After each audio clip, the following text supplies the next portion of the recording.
Le poisson est un produit de consommation incontournable en Afrique. Poisson fumé, poisson brisé, poisson séché. La pisciculture est aujourd'hui l'une des activités les plus rentables sur le continent. Et cela s'accentue avec les réformes mises en place pour le ministère de l'élevage et de la pêche industrielle. Ces réformes encouragent de plus en plus l'élevage domestique de cette bête.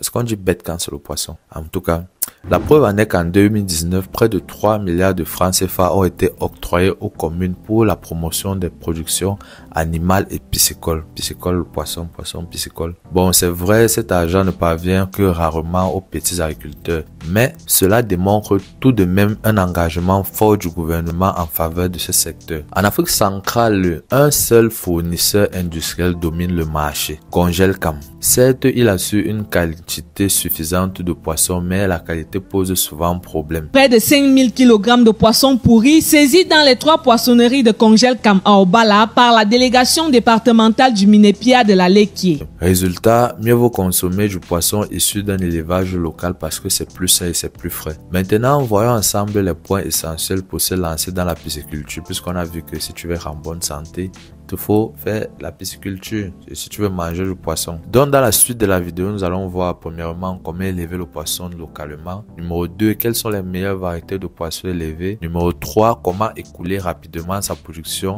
et quelles sont les zones à plus forte demande. C'est parti. Envie de réussir dans l'agriculture? Découvrez notre formation pour débutants en 3 modules. Module 1, choisissez la culture idéale. Module 2, créer un business plan solide. Module 3, maîtriser la récolte et la distribution. Et en bonus, nous vous offrons 10 fiches techniques sur les cultures les plus rentables en Afrique. Alors ça vous tente? Cliquez sur le lien maintenant pour commencer votre aventure agricole.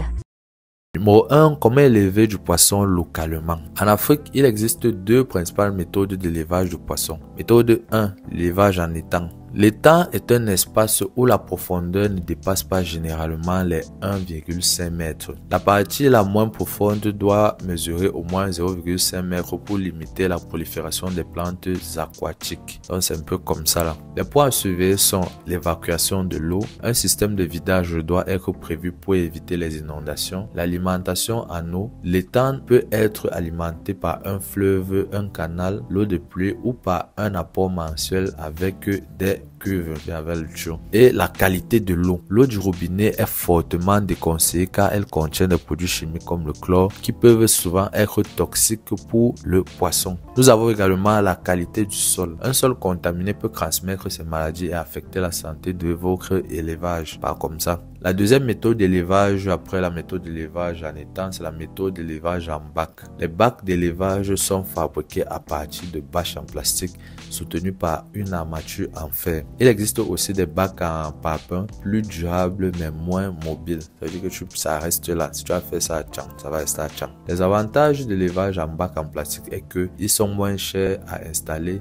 sont facilement déplaçables sauf pour le truc en papin là. Idéal pour les espaces, pour les petits espaces. Mon conseil est que si vous débutez, commencez avec des bacs en plastique. C'est un faible investissement avec un retour sur investissement plutôt rapide. Point numéro 2, quelles sont les meilleures variétés de poissons à élever? Tu vois, on part vite, la vidéo ne dure pas. Tous les poissons ne sont pas adaptés à l'élevage domestique. Par exemple, tu as vu quelqu'un élever le maquereau. Pourtant, c'est très apprécié pour sa richesse et son bon goût. Et c'est également riche en oméga 3. Tout simplement parce qu'il ne peut pas être élevé en eau douce car il a besoin d'un environnement spécifique. En particulier, l'eau qui doit être très froide, glacée même. Voici les 3 principaux facteurs à prendre en compte pour choisir le poisson à élever. Numéro 1, c'est la viabilité du projet. Certains poissons nécessitent des conditions spécifiques difficiles à maintenir. Numéro 2, c'est le coût de l'élevage. Certaines espèces demandent plus de soins et une alimentation plus coûteuse. Numéro 3, c'est le climat. Certains poissons supportent mieux certaines températures que d'autres. Donc ça, c'est le point clé pour choisir l'espèce de poisson élevé. Bon, maintenant, au niveau des poissons les plus rentables en Afrique, nous avons premièrement le tilapia. Le tilapia, c'est le poisson le plus facile à élever. Il est résistant, il tolère des conditions d'eau variées et se vend très bien sur le marché. Numéro 2, c'est le poisson chat. Le nom scientifique de ça, c'est Clarias. Très prisé en Afrique, il grandit vite et résiste bien aux maladies et aux parasites.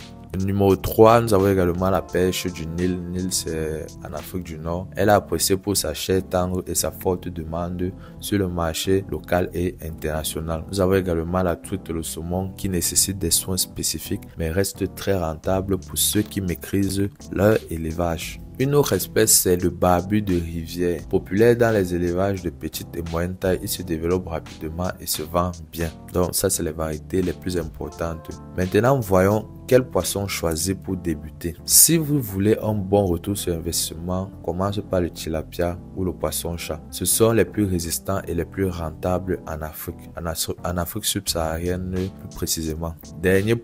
Troisième point, comment écouler sa production et quelles sont les zones à forte demande. Pourquoi éviter de vendre directement sur le marché? Le problème du marché, c'est la lenteur de l'écoulement. Un producteur a besoin de vendre rapidement pour réinvestir et relancer son élevage. Quelle est la meilleure stratégie à adopter? Plutôt que de vendre en détail, il faut souvent des grossistes qui achètent en grande quantité. C'est pour ça qu'il faut faire la prospection.